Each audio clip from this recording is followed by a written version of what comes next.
Hey everybody, this is Pete A. Turner from the Break It Down show. I love being the executive producer of this show because I get to have my friends on, and sometimes my friends are pretty fucking incredible. Sometimes they're just my friends and I just love the hell out of them because of who they are. But sometimes, and this is one of those times, the person is like, holy shit, you do what? So my man Marty Scott is, you've never heard of him, and yet hundreds of thousands of us have seen him perform live internationally. He is in one of, if not the biggest Beatles tribute bands in the world. His band is called Liverpool Legends. They work out of Branson, Missouri, where they have their own Yellow Submarine themed theater. This is their gig. They travel all over the place, but also have the Branson show. And you're just going to love hearing about all the things that Marty has to do. This is his show, him and his friend Kevin. Kevin's John Lennon. I probably should say that Marty is George Harrison. It's their show. They work on all the aspects of it. Marketing, travel agent, booker, clerk, all of these things. And this is what it takes to have this fascinating and incredible life.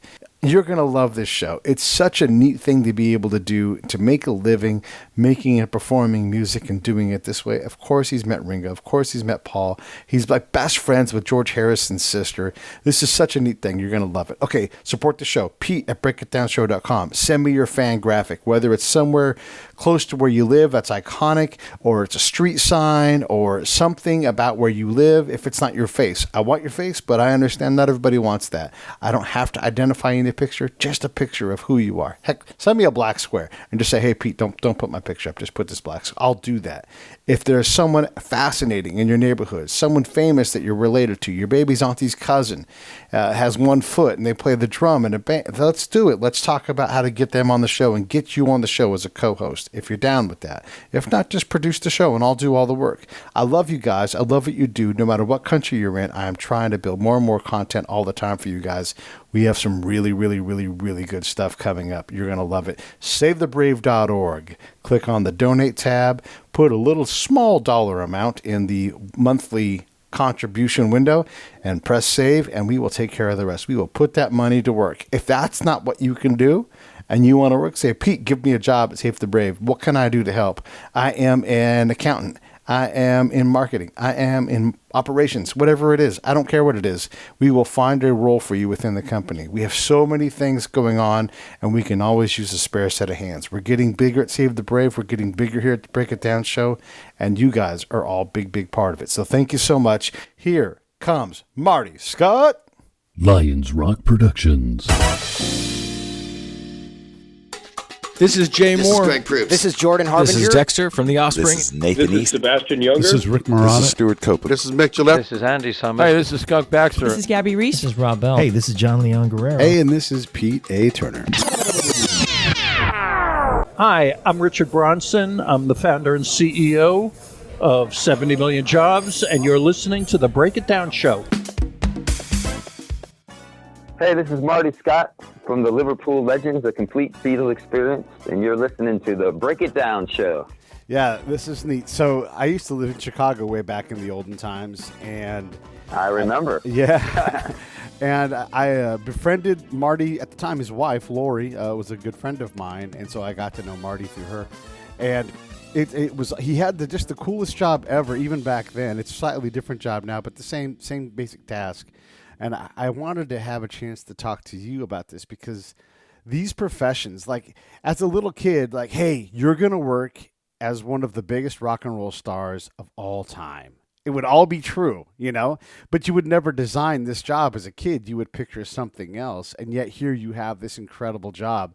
Tell the audience a little bit about what you do, and then we'll dive into some details. Well, I wear a lot of hats, but I guess my first job is being a performer. I have a Beatles tribute show that tours all over the world, and I played George Harrison in the show. So I play guitar and I sing, and I have a funny haircut, and do everything I can do to sound and walk and talk like George on stage. And then I also manage the group, and I do the bookings, and I'm a travel agent, and I'm a camp counselor for the band half the time. And I wear a lot of hats. Yeah. Yeah. So what part of it is the music? I mean, do you get to be, and this is kind of a silly question, but do you get to be the musician that you like to be by doing this? I mean, you get to play music constantly, but is it enough for you as an artist?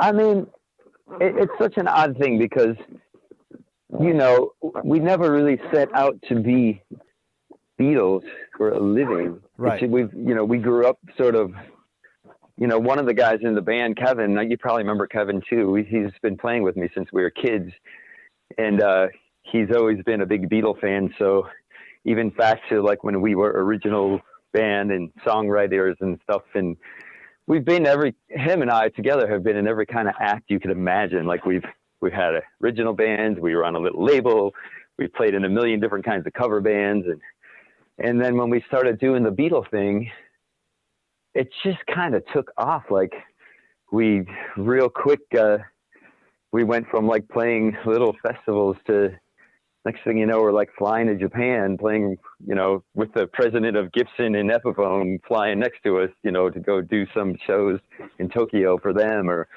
I don't know, it just snowballed really fast. So I didn't really set out to do this. It's just kind of, it started out as a little fun gig and playing Beatles songs, and luckily we were good at it. So it just, pretty soon after I met George Harrison's sister, and it just kind of took off, and yeah, I don't know. And so back to your question though, I think if it's all I did musically, it probably wouldn't be enough. Right. But we still write songs, we still make records, and we still, you know, play whatever kind of music that we want. It's just, this is sort of like how we make our living, if that makes any sense. You know, It's sort of like, this is our day job. It buys most of it. You know, since I do all the business, my time is pretty busy. But Kevin, for instance, you know, he writes about a song a day and records. It gives him the time to be an artist versus having a normal 9-to-5 job like most people do, you know. So it's been we're really lucky because it's sort of, if we didn't do this, I don't know what we'd be doing right now. Because hey, this is P.J. Turner from the Break It Down Show, checking in real quick to ask you this. John, Scott, and I all support Save the Brave with our time, our location, our effort, and our money. Each month we give a small amount. Do the same with us. Go to savethebrave.org, click on the donate tab, pick an amount that you want to come out each month, and they will handle all the rest. I stand behind these folks. Thank you so much. Let's get back to the show. If we didn't do this, I don't know what we'd be doing right now, because you know what it's like. You're a band guy, so at some point your music is your life, and you're playing wherever you're playing, and you're trying to fill rooms, and mostly based on how many people drink alcohol, so they could, you know, buy tickets, and the clubs could sell booze. And we did that for so many years. Yeah. And this was the first kind of group that I never had to call my friends anymore and say like, hey, come see me. It was just, there would always be people there, and it just grew into that. That's probably my favorite thing about it is we always draw crowds without me having to call up. Yeah. I mean, do you remember what it was like when we were kids? You'd have to call up everybody, you know, even if you didn't talk to them for a while, and be like, oh, come on, come see my show. We're playing here. We're playing there. Yeah. You got to get 100 people in the door or whatever. So when we started the Beatle thing, that stopped. It's always been crowded. Yeah, that makes sense. Yeah, no, absolutely. I mean, you have the freedom when you're a small band to go do anything. Anything is possible. You get less freedom when you have an actual profession of being a musician, and in your case, running the band's business thing. So, you know, like you have to sprinkle in your freedom and your artistic endeavors within like every night we've got to fill this theater, and when we go on the road, it's got to be a decision based on business, not like, man, it would be so cool to tour the great Western states and do Salt Lake City and Cheyenne. And, you know, it's like, yeah, that's a cute idea. It's a little bit of both. Okay. Like I still want to play the places that I want to play. You know what I mean? Mm-hmm. Like we got offered a tour of Ukraine in February for the month. And I'm like, you know, I love I love traveling. So I love like going places I've never been, but then I start thinking like, do I really want to go to the Ukraine in February? That sounds really crappy. I wouldn't mind going there, maybe when it's warm. It sounds like it's too close to Siberia or something,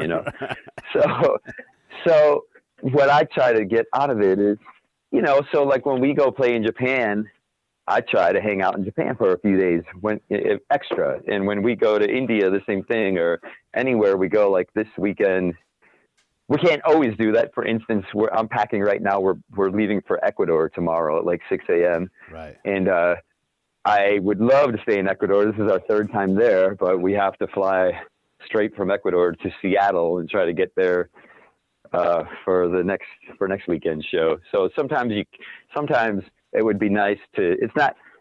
It's definitely not a vacation the way we do it, but we try to make it as easy on us as possible and as fun as possible. And because otherwise your life goes by pretty fast, and you get to go to these great places and you never see anything. So we try to always build in a few days.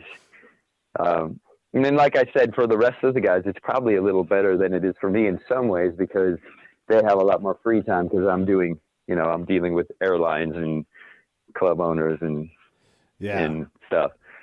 So not club owners, theater owners and junk like that. Is Louise your business partner? Like, do the two of you own the show? I own the show. Okay. Louise is kind of like my grandmother. It's hard to explain. I met Louise just a month or two after George died. Randomly, we were playing my old group was in Chicago, was playing at like a Beatles convention, like a weekend thing, like in Park Ridge or something. I don't know. And she was the guest of honor. They brought her in as a guest of honor. And so, I'm singing all the George songs, so I'm freaking out thinking like, oh man, I hope I don't suck, And, after it was like a Friday, Saturday, and Sunday. We were doing like 3 different eras each day, and everybody was kind of staying in the same hotel, and there was other Beatle events going on. And after the first night, the promoter came and was like, hey, Mrs. Harrison wants to talk to you. And I'm just like, oh shit.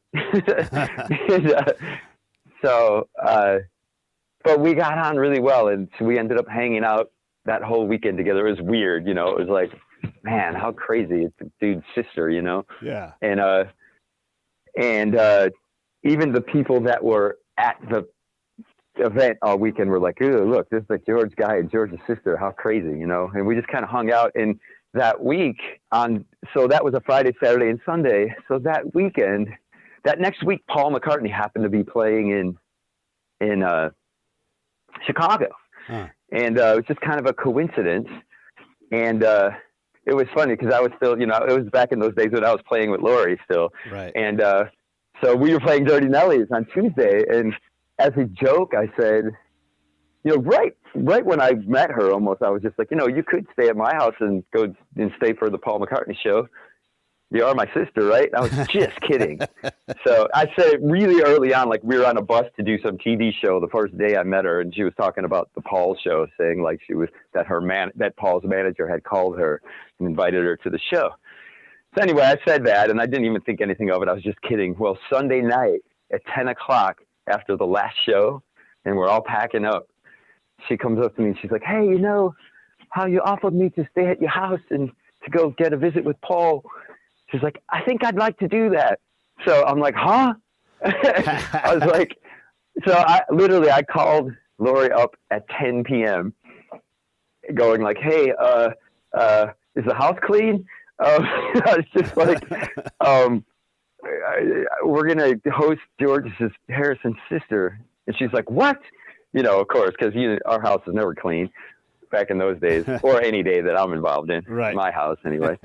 So anyway, she ended up staying, came out to Dirty Nellies where we were, that was in the days when I was doing little solo gigs with Lori, the 45s. Remember that little duo thing that we did? Yeah, it was great. And anyway, so she came out, hung out that whole week. And then literally a week later, I'm sitting on a couch between her and Paul going like, man, this is an insane life I'm leading here. You know, I literally got to sit on a couch between her and Paul for like 45 minutes, and they're talking about George passing away and stuff because he just passed away.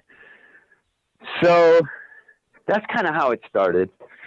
Then we stayed in touch for about a year, really close, and I'd go out there and see her. She was, crazy enough, she lived in Southern Illinois because in the 60s, she was married to an engineer, and there's coal mines there or something. They had a bunch of land down there.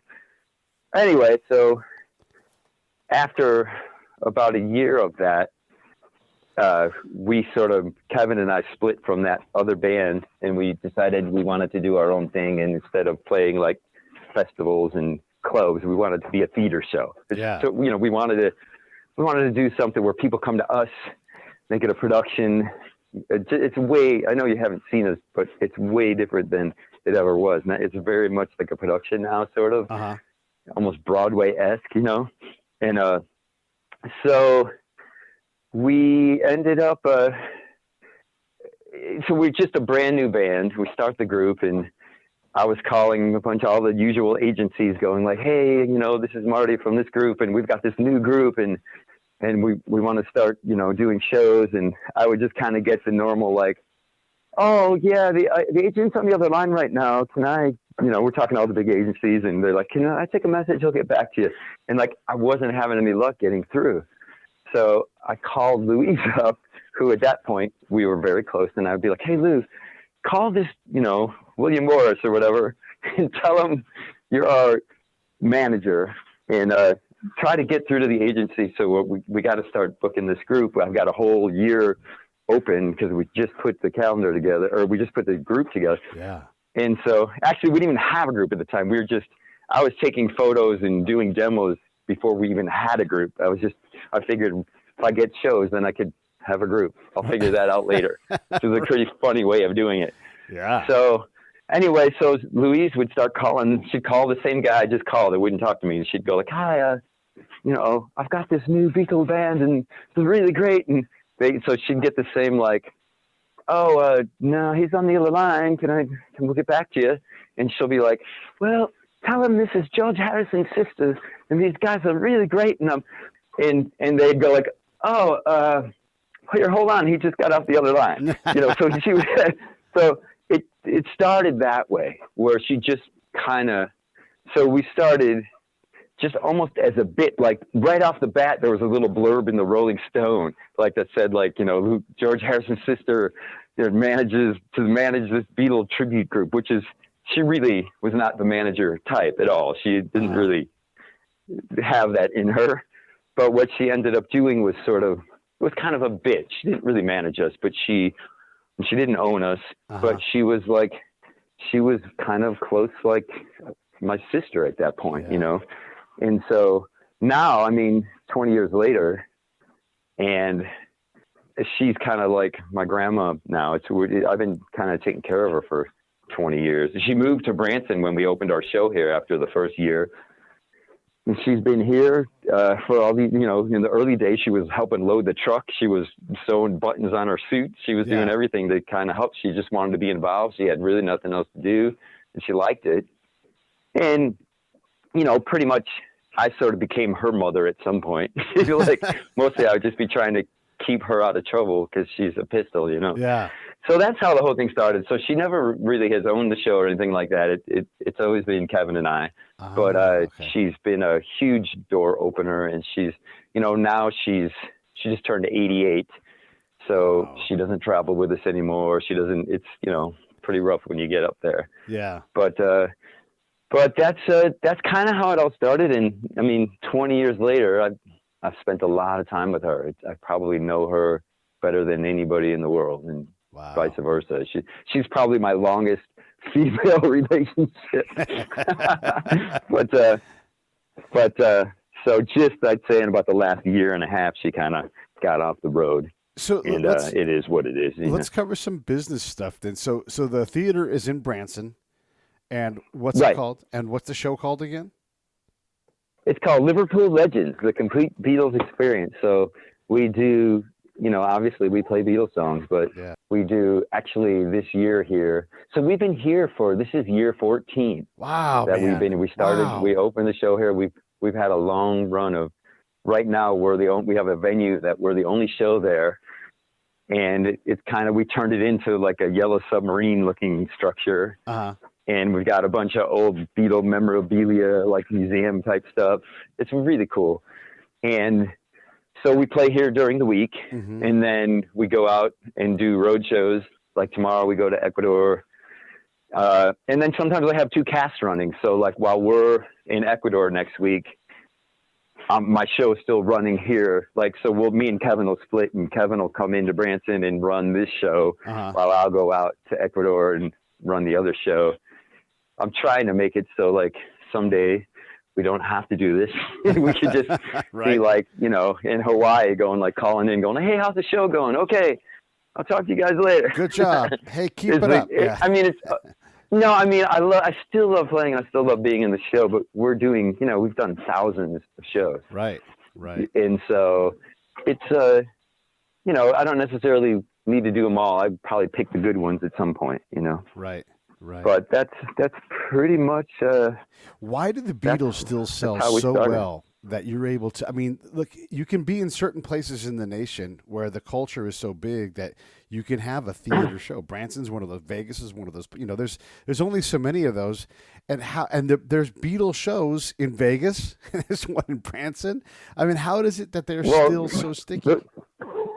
The reason is it's just some kind of weird wonder of the world. Honestly, it's funny because I spend a lot of time thinking about the Beatles, obviously, because I'm a daily, thinking about marketing and what, they're really great at marketing, obviously. So all their marketing usually helps us as well. Every time, like this year, it's 50th anniversary of Abbey Road's all over the place. So we're going around doing the Abbey Road record, and next year is the 60th anniversary of their beginnings. There's something sort of every year. So they're the only group, if you analyze it, they're the only group that has literally transferred down to every generation and hasn't stopped. Right. Like, there's not really any other group. You know what I mean? Like, their songs are still cool. High school kids get it. They're still cool in high school. 10-year-old kids are playing Beatles Rock Band, and they know all those songs, and they like the songs. They get it. And then their grandparents, and even their great-grandparents. So it's like this, that ain't supposed to happen. Like when we grew up, you're not supposed to really like your grandparents' music for the most part. I mean, if you're a musician, like, you might get it.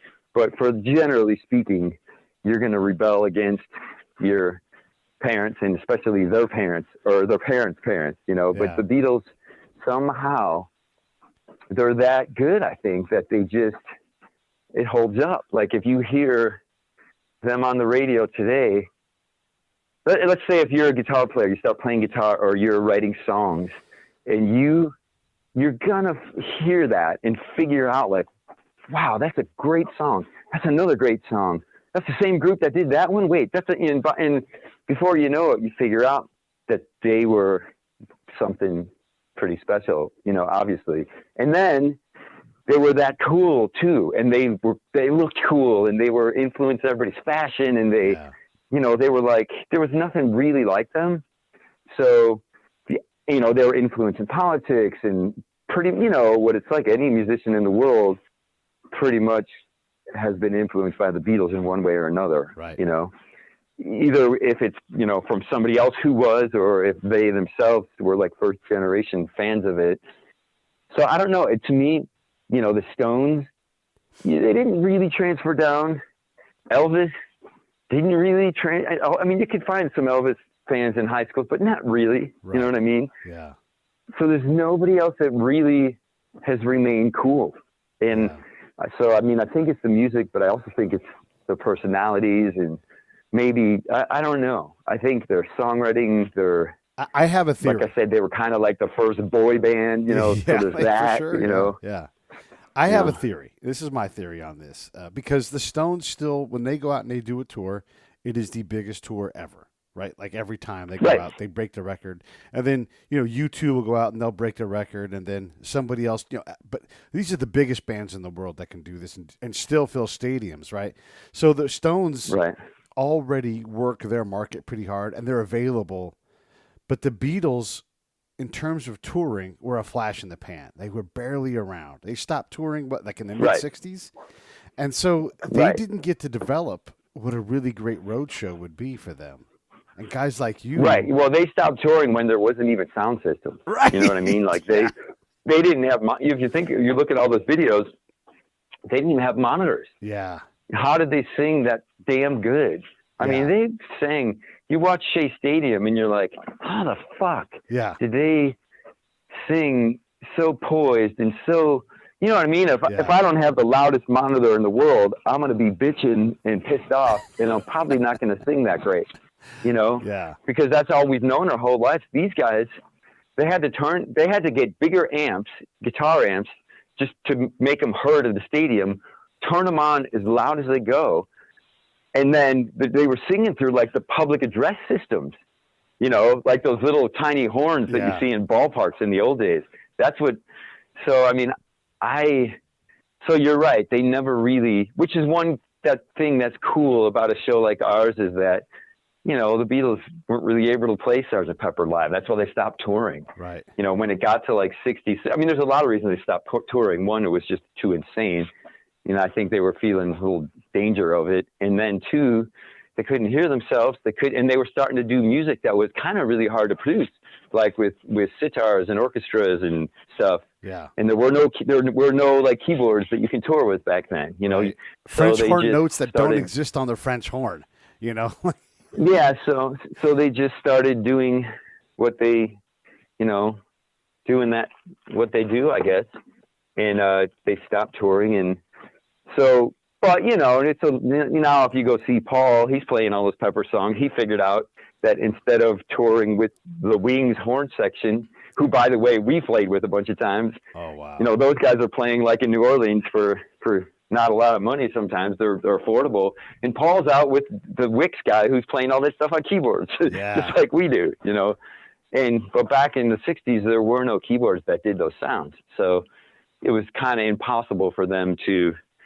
And plus, I think it just got to be the girls were screaming so loud that they couldn't even hear themselves, at all. Have you ever heard of the story, like the last concert they did at Dodger Stadium, which was one of their last concerts ever, and what it took to get them out of the stadium safely?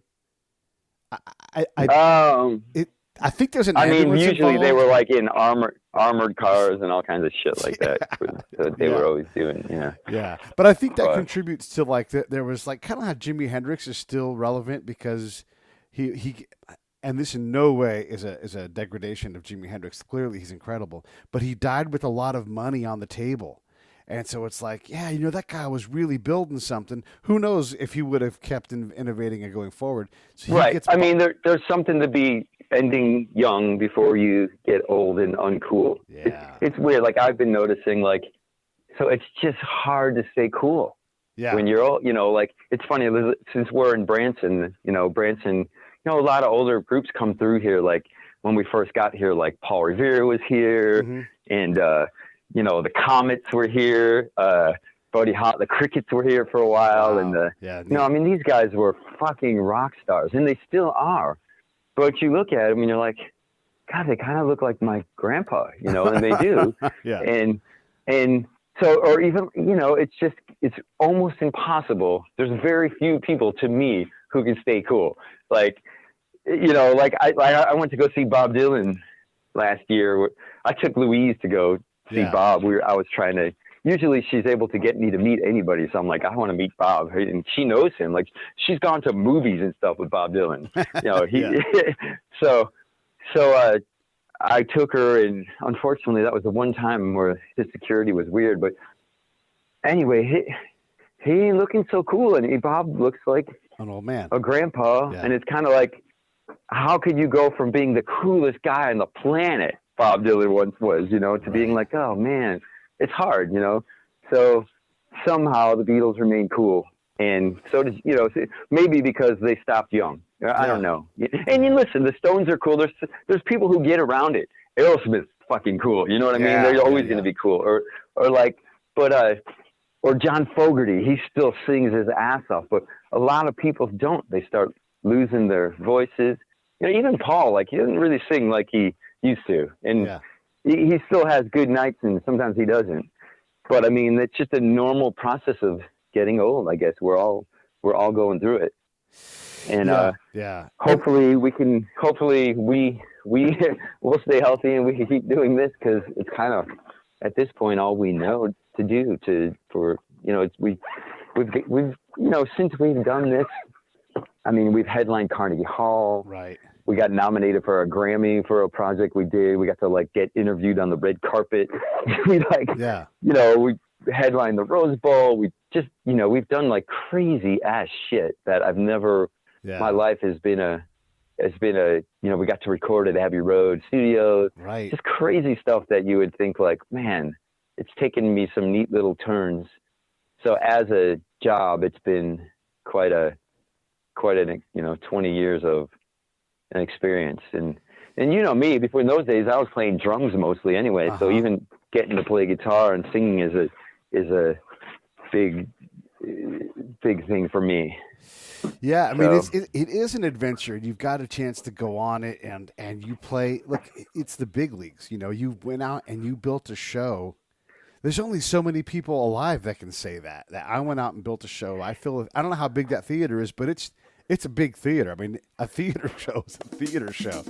Hey, this is P.A. Turner from Lions Rock Productions. We create podcasts around here. And if you, your brand, or your company want to figure out how to do a podcast, just talk to me. I'll give you the advice on the right gear, the best plan, and show you how to take a podcast that makes sense for you, that's sustainable, that's scalable, and fun. Hit me up at pete@breakitdownshow.com. Let me help. I want to hear about it. It's a big theater. I mean, a theater show is a theater show. I mean, our theater here, it's small, it holds 700 or something. But we've done, some of the things there's 100 shows going every day in Branson here. So it's pretty tough competition. So we play for a couple hundred people and we're happy at night, and that's fine. But when we go on the tour, like some places like in Mexico City, we're selling out like 14,000 seat arenas, like 2 nights in a row. Right. Where it's like we're outselling, and I don't know. So that's been one amazing thing is like, you know how like when you're a kid and you go see like whatever, like you go see Aerosmith, and then or anybody huge like that, and you're in this arena and you're like, you've done a million gigs with your groups and whatever, but you look around and you go like, man, I wonder what that would be like playing this, all these people here to see you. And for the last 4 years, we kind of know what that's like now. It's so, we fell into this situation in Mexico is probably the biggest. Like in Mexico, it just turned upside down since we've gone there. It's like we're outselling all the national Mexican acts. Wow. The promoter there, he owns a bunch of radio stations, and he's built us we're going on year 5 now. We're playing there in December and then again in May. But we're playing like the most important venue in all of Mexico, where Paul would play or somebody like that. Right. And it just kind of was a fluke. Like the guy, the first show that we did 5 years ago, we get emails all the time from people from other countries saying like, hey, how much would it cost for you guys to come here or there? And, we've done a lot of stuff. Just this year alone, we went to Israel and a whole mess of places. But so I wanted to go to Mexico because I knew there was a lot of Beatle fans in Mexico, because just by our Facebook, we had a pretty big, weird Mexican following for never have gone there. So so I quoted the guy like a normal price. I didn't even think about it, and I was too busy doing other things. It's partly why I should be paying more attention, but sometimes I get too busy. So I quoted the fellow like a price that I would go to Mexico and play for 1,000 or 2 people. Yeah. Yeah. So I just figured, oh, cool, we can use the money. Let's go to Mexico, and it's good money, And then I just got busy, between doing all the marketing in Branson, and you have to deal with all these things here, like bus companies, and there's a million different ticket sellers, and marketing against 100 other shows. Right. And so I just got kind of busy. And then, I don't know, a couple of weeks out, I wonder if that show's selling at all. So I didn't even know what the venue was. So I look on the internet and I go to, okay, Arena C Dad. And so I look sometimes you could tell by what other type of acts are playing there. Yeah. And so like, I'm looking on the website and like that week, the Who's playing, Oh my you God. know, and I'm like, wait a second. I mean, sometimes these arenas, there's two different, like there's a big arena, but then there's like a big theater, and then there's a smaller part where there's another stage. Sometimes they rope it off, or, you know, who knows? Sometimes they curtain it to make it not so big. We've had that happen in some places. So I called the promoter and I'm like, hey, how's the ticket sales going? And he's like, oh man, great. It looks like we're going to sell out, you know? Wow. And I'm like, sell out? It holds 18,000 people. And, so the guy had just the power to build our name because he owned all the big radio stations down there. And, it turned into like, and it's kind of here's how in radio in Mexico, in some other countries, it's still very important, more than it is in the U.S. because they're kind of behind the times, although that's changing quickly in the last few years. But when we started going to Mexico, like, you know, everywhere you go, every store, every car, they all have the radios on. They're not really listening to iTunes and shit like that. They still listen to the radio. So this promoter saw an opportunity. You know, he's a radio station owner, and the reason he thought about bringing us in was because Ringo was coming to town, and his station they weren't promoting Ringo concert, but the Ringo's, whoever was the promoter, was buying ads on their station, you know, so that's how they were kind of connected with it. And they're like, hey, maybe we should bring in a Beatles show and make it sort of like a Beatle week. Yeah. So they brought us in because Ringo basically was playing on the Wednesday, and then they brought us in on like the Friday or the Thursday to a different venue. So we ended up like outselling Ringo by like 7,000 tickets. I mean, that's crazy ass shit. Yeah. And it just didn't absolutely make any sense. And then I realized, you know, how big the radio important, you know, how important it is in Mexico. So now we're 5 years later, we moved from that venue to like, that was just sort of like a big giant arena, which was amazing. So now we moved to this other, it's called Auditorio Nacional, which is a little smaller. It only holds 14,000, but it's like one of those places, like it's world renowned. It's like Carnegie Hall. It's one of like the top venues in the world. And last year we sold it out twice, 2 nights in a row. Wow. And then, which is just ridiculous. And then, but here's the thing, the next day the next day we're playing for like the Iowa Dental Association or something like that, where it's like nobody's paying attention and people are eating dinner and you're like, God, I was a fucking rock star last night. I swear to God. And these people, you're playing and people don't give a shit. You're a show at a banquet hall. And yeah. So, I mean, so you get grounded and your head doesn't get big and stuff like that because it's a reality check it's just funny. Almost every single time we do a big show like that, the next one is like, we're either back in Branson playing for a couple hundred people. It's just crazy. So but I know what that's like now, which has been a really neat thing to play for that, where like there's literally like vendors around the whole arena. I'd say probably 35 different tents of people selling bootleg Liverpool Legend shit, which is like, and we, you know, cause they don't stop that in Mexico, but we don't make a dime off it, but it's still cool as hell. You go outside and you buy they've got like tour jackets. They've got like, you know, just of stuff like, and they'll take our dates right off our website. So there'll be these really nice tour jackets and on it will be private show, the Iowa Dental Association, shit like that, you know. That's hilarious. It's bizarre. But I have learned that how easy it is to play for a big crowd like that. You don't, you know, it's so much easier to do a show like that than to play for 200 people in Branson. And it's a fact. It's just, Yeah. Those people are they're singing as hard as they can before you even start.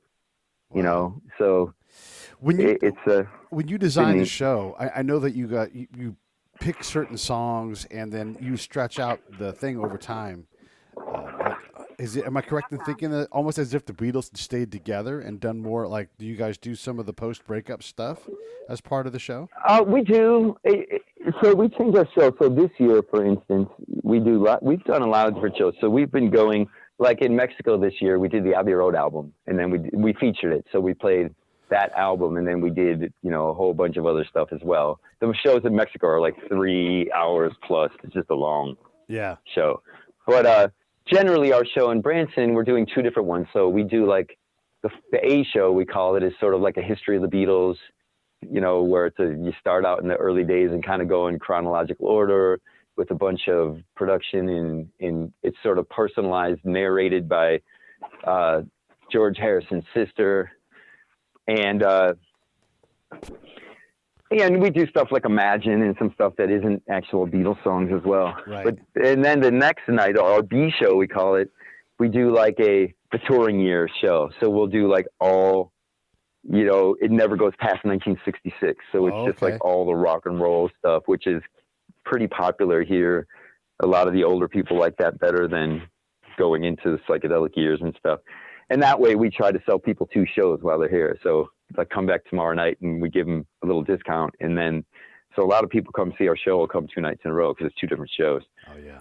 But, and it just depends. I mean, if we're playing a Beatle convention, which we don't do really anymore, but we've done some where we'll play like all B-sides because they're such the hardcore Beatle people, they don't want to hear She Loves You and shit like that, you know? Right. Yeah. So, but we're doing a pretty mainstream show though. Yeah. You know, it's all pretty much, there's maybe 70% of our show stays the same pretty often, unless we're doing like an album or something. And then we might switch around 30% of the show each night, you know? So one of the, I love watching Daryl Hall when he does his Live at Daryl's House shows with different performers. Yeah. It's funny.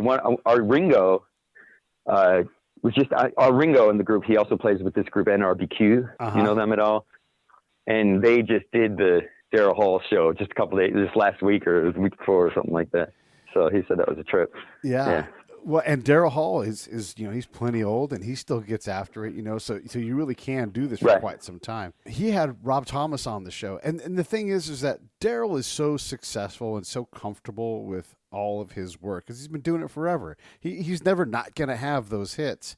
When Rob looks at him and says, I want to do Kisses on My List, but I want to do it like in a minor key and kind of like make it reflective and a little bit, you know, not dark, but just, you know, somber a little bit. Man, he's like, let's go do it. Yeah, that sounds great. I've already done it my way. Let's do it your way. And it's fantastic. And it totally changes what the song kind of means for this guy. It's almost like a lost opportunity or, you know. Is there any of that kind of thing in your show where you sort of take some of these songs and let them age with what the band would be now?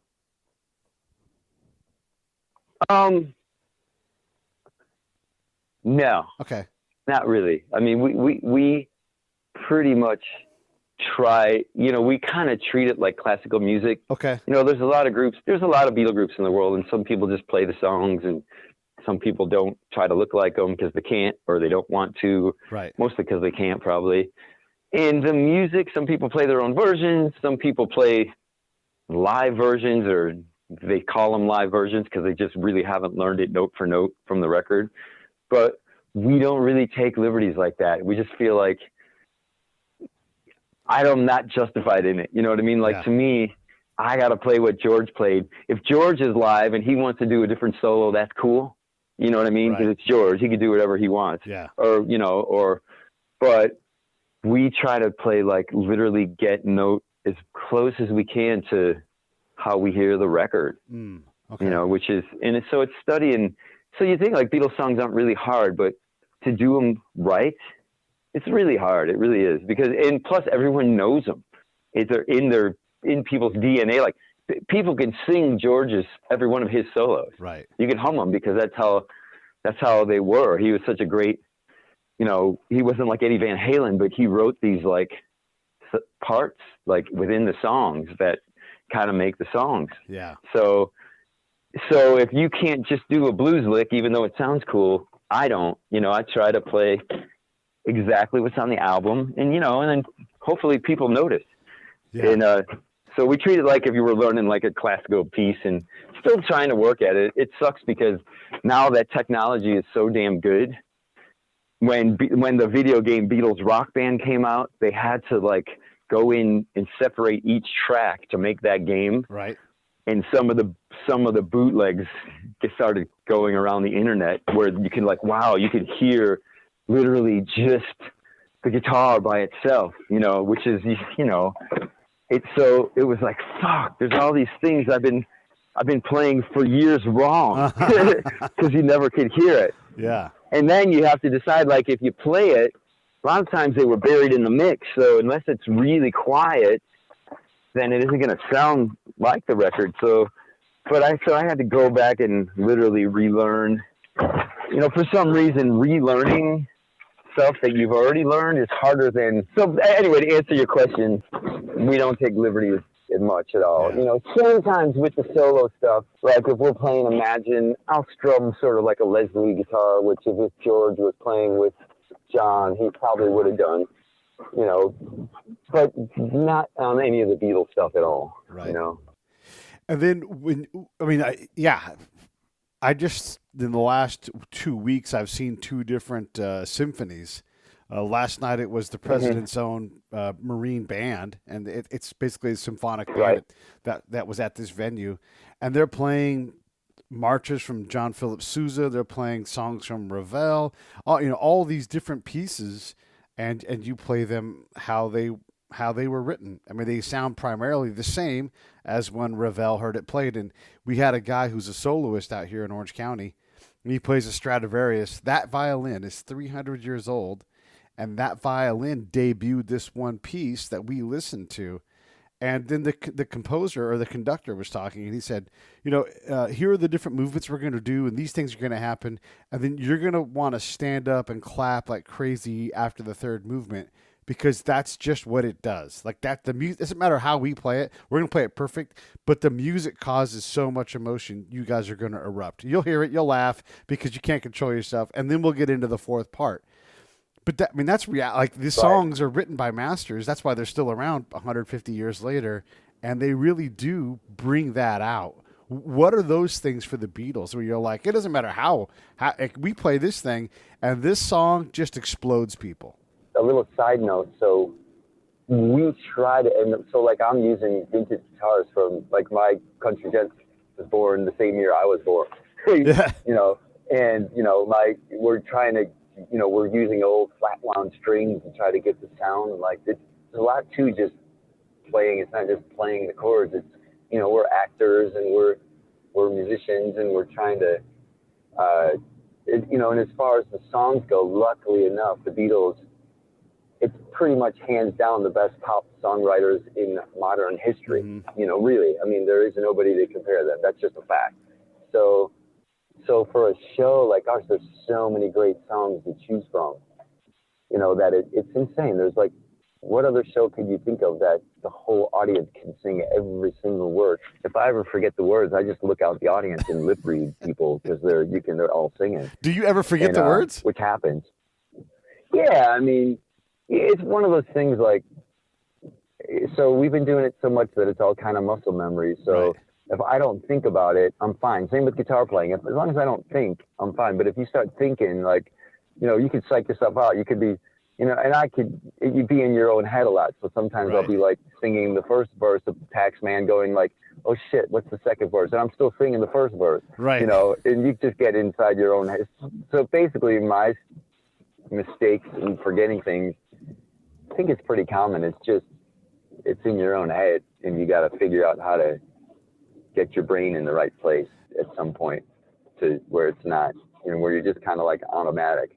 Your brain misplaces it for a minute, and you have to. Yeah, and then sometimes there's so much going on in people's heads. I mean, I do best when I'm thinking about anything else but playing. Like I'll think about my grocery list or something while we're something like anything to keep me off of what chord is coming up next or Right. something, you know. Yeah. And The life of a rock star. What can I think about to not Yeah. think about what I'm trying not to think about? right, exactly, yeah, totally. It works for me. Like as soon as I start thinking about, like before a show, I've psyched myself out thinking like, okay, we're playing a song and I haven't done that in a while. Like, am I going to remember the solo? If I try to remember it in my head, I'll fuck it up every time. If I just go play it, like if I don't think about it before the show, it's just time to play it. Yeah. I know it. You know, it's a pretty major head game. It's crazy. Yeah. But you know, and a couple beers helps too for me. Right. But you know, Just take the edge off. Yeah. Yeah. Yep. Never changed. How much of your life is managing that part of you where, you know, like, so my buddy Scott does backstage stuff for the Eagles, and his job is to not give any of the Eagles any problems to deal with other than going out, sitting on that stool and harmonizing and you know, delivering for the audience they charge a good hunk of money from. So, like, how much of your life is not just the business and not the performance, but I can't do that because like I can't start a new workout program because I'll be all stiff and then I can't move properly or whatever it's going to be. Is there quite a bit of that? Well, or have you got it all dialed in now? I mean, I don't go skiing and I don't, just like being a musician, you know, I can't get hurt. Right. So things I used to do like skateboard, I don't, you know, one little stupid fall and I break a damn fingernail and I'm screwed, you know, or just Right. stupid shit, you know. So I try to not get injured mostly, you know, knock on wood. But, of course. but my life's pretty busy for sure. And but I like it busy. I'm not complaining. I do better when I'm working. Yeah. So I just do. So I'd rather be busy than not. I'm healthier when I'm working. So, you know, just like today, everybody's kind of doing their own thing, chilling, getting ready for Ecuador. And I'm on the phone with you and running around and I got to make set lists up and I've got to, you know, think about I was just at the theater, like making sure, you know, I have a really good tech team that helps. Like, so I don't have to worry about that stuff anymore, at least. You know, it used to be we were doing all that, trying to do all that too. And I was driving the truck and now I've got like a really great crew that's amazing. Yeah. And they handle all that stuff. Yeah. So I don't have to, so they have to, you know, translate with the guys in Spanish in Ecuador, trying to figure out the tech things, or that took a lot off me because I used to have to do that too, like advanced shows and stuff, and I just can't, you know. Yeah. But playing's still fun. Yeah. You know, and the business, you know, it's like it always is. It's the music business, right? So there's music and then there's business, and you have to do both to make it work. And so I kind of found myself getting thrown into it and doing it out of desperation, because if I wasn't doing it, it wasn't getting done. That's how I started, you know. And I used to try to delegate things to people. Can you let someone else do it in the way that they want to do it, or do you need it to be done the way you want it? I mean, I can if it works, but it all comes down to, like, really early on in the group, I tried to delegate, you know, especially when we came here to Branson, because there's just so much. There's like, you know, we thought, wow, we're going to have our own theater. We can play 2 hours a day. We'll have 22 hours a day to do whatever we want. We'll go fishing every day. We don't have to set up. We don't have to take down. Yeah. Well, in the years we're on year 14, I've gone fishing like 3 times, you know, right, in 14 years. And it's, you know, we got here and it's like, oh, you have to deal with all it's not just like Ticketmaster here. There's 100 different companies that sell tickets that you have to deal with. And, right. And there's bus companies that come here from, it became like, in the marketing end of it is, you know, we're trying to figure out how to stand out amongst 100 other shows. So I'm just things like I made a deal with Volkswagen, and we got 4 Volkswagen Beetles and turned them into little yellow submarines. So we drive them around town like a bunch of dorks. And so the creative aspects of marketing I love, actually, but it kind of never ends for me. It kind of between me and you, you know, and it's always putting out fires. Like, we have a show coming up where the client who owns this theater, his wife just passed away suddenly, which is horrid. And it's hard to even talk to the guy. And he's like, well, you know, I don't have it in me to be marketing, and I don't even know what to do. And I'm like, he's like, can we move the show? And I'm like, whoa, we've already spent about $3,000 in flights to get out there. I can't really get refunded. I'm like, it's just hard, I'm always trying to put up fires, and part of it, I'm kind of like a fireman, add that to my job too. Yeah, but you have to be a kind fireman because, in a year when that guy calls you back, you need to still have a good relationship. You can't just... Yeah, it is, but sometimes, and that's the thing. So that's the thing I don't like is, being sort of like, I've learned being sort of like the boss of it. It's pretty hard because sometimes you have to make tough decisions. Yeah. Which is really a drag. Even in actually this last year or so, I've had to make some really tough ones where it's just kind of heartbreaking stuff. But well, look, let's. I want to get you on to doing something else because I know you're busy and you're giving me a lot of time. Do you want to? We've not talked in a long time. Do you want to ask me any questions at all? I'll give you the mic for a minute. No, I mean, I don't. I just, send me the information on where your podcast is and stuff. And so, where are you living now? I live in Orange County. And down by Disneyland, sort of. Are you still playing? Are you still doing music? I'm not right now because the podcast thing takes up all of my time. I have guitars on the wall that I want to play, and I want to go out and I want to sing some, nothing big, right? But just perform.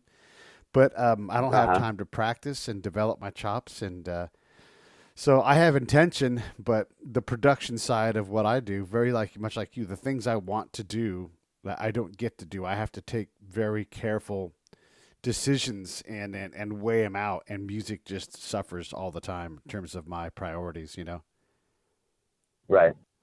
But which isn't to say I love doing podcasts. I'm working on some incredible things that are going to hopefully, come to fruition. And, some of these ideas that you get, you have to put energy into them to see how long they make sense. And if they keep making sense, this must resonate with you, then they happen.